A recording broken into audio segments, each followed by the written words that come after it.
In the quiet outskirts of Penumbra City, a bustling coastal metropolis in Southeast Asia, whispers of unseen networks reached even the most unsuspecting corners of the city. Behind neon-lit streets and lively markets, a sinister world thrived, buildings with fortified doors, CCTV cameras, and security guards where ordinary businesses should have been. These were not normal offices but scam centers, hubs where trafficked victims from dozens of countries were forced to carry out online fraud under constant surveillance. The first reports surfaced on international law enforcement networks, people disappearing in plain sight, only to resurface weeks later in a foreign country, performing digital crimes against strangers across the globe. Interpol's recent data revealed a staggering reality. Since 2025, victims from 66 countries had been trafficked into such centers, with operations spreading beyond Southeast Asia into previously untouched regions. The complexity of the crime was jarring. These were not simple phishing scams. They were highly organized networks combining coercion, forced labor, and digital fraud, scammers who were themselves victims. The world was only beginning to grasp the scale of this interconnected menace. Authorities in Penumbra City began uncovering small clues. Sudden surges in online scam reports from international victims, travel logs indicating unusual arrivals, and testimony from a few escaped survivors. Through painstaking investigation, they discovered that these centers often lured individuals under false promises of work, travel, or education. Once recruited, the victims' identities were stripped, and they were forced into roles ranging from customer service scams to creating fake cryptocurrency investment platforms. Among the victims was Amina, a young woman from West Africa. Recruited online under the guise of a legitimate tech job in Europe, she found herself on a flight to Southeast Asia. There, she was locked in a high-rise apartment with dozens of others, her passport confiscated, her movements strictly monitored. The psychological manipulation and constant threats kept her compliant, even as she carried out fraudulent transactions on computers day and night. Law enforcement quickly realized that these networks had alarming efficiency.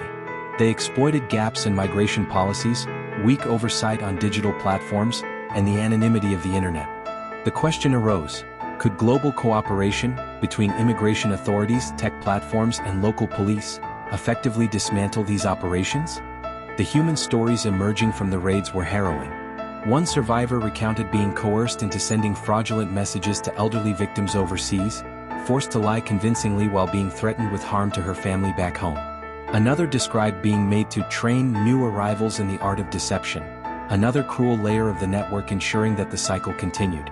Digital platforms were both a facilitator and a potential solution. Social media, messaging apps, and even video conferencing tools were exploited for recruitment and operation.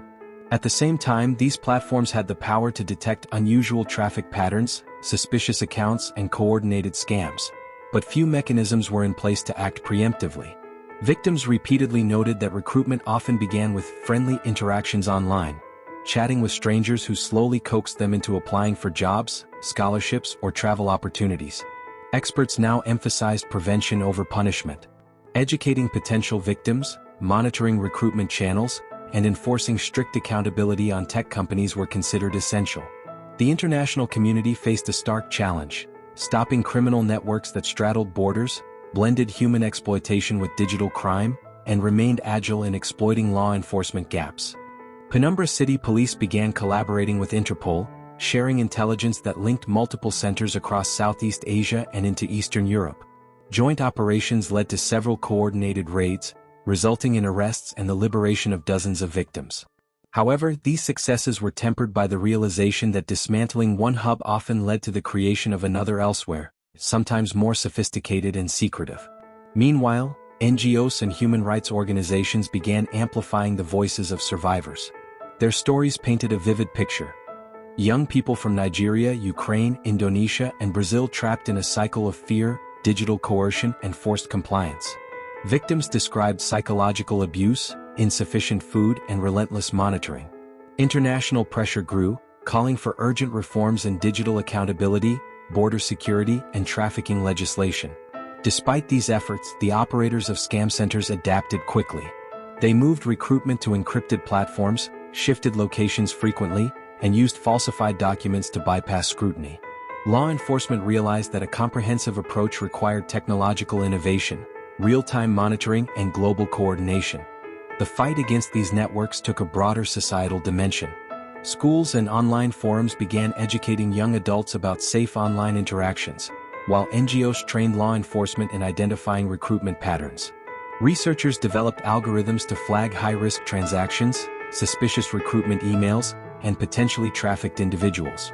In one breakthrough case, authorities traced an international scam ring to a complex web of shell companies, cryptocurrency wallets, and virtual offices.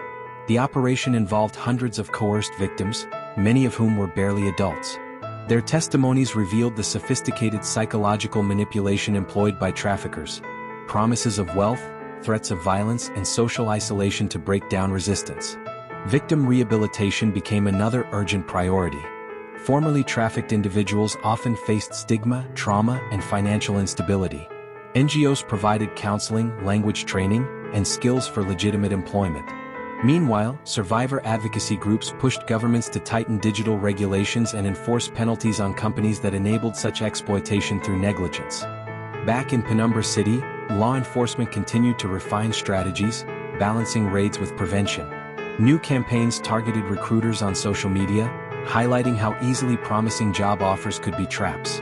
Technology firms were pressured to implement advanced AI filters, account verification systems, and reporting mechanisms to flag coercive activities. The international community debated migration policy reforms. Should visas and work permits include digital verification? How could authorities distinguish genuine applicants from trafficked individuals? Meanwhile, the public became more aware of the sophistication of online scams. High-profile awareness campaigns highlighted the link between fraud and human suffering, a connection often obscured in mainstream discourse. Amina, now free and engaged in advocacy, shared her story anonymously online.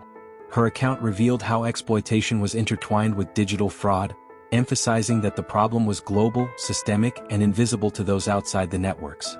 Despite progress, the battle against scam centers continued.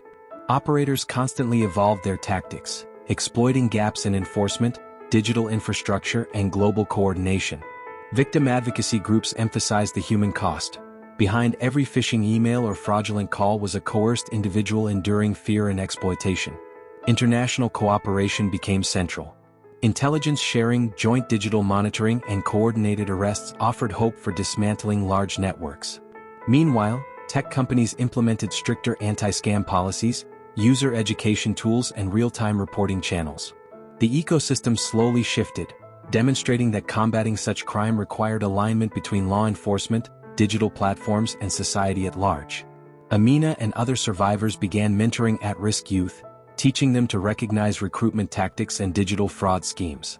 Their lived experience became a powerful tool to prevent the cycle of trafficking and exploitation from continuing. Scam centers remain a global threat, but the narrative is changing. Survivors, investigators, and tech innovators are working together to expose hidden networks and prevent exploitation. The problem is far from solved, yet the tide is shifting. Awareness, education, and accountability provide new hope for victims worldwide. As Amina reflects on her journey from coerced victim to advocate, she embodies resilience and the urgent need for systemic reform. The battle against trafficking-linked scam centers is ongoing, but the world is beginning to see the full human cost of online fraud, and the potential to stop it before more lives are exploited.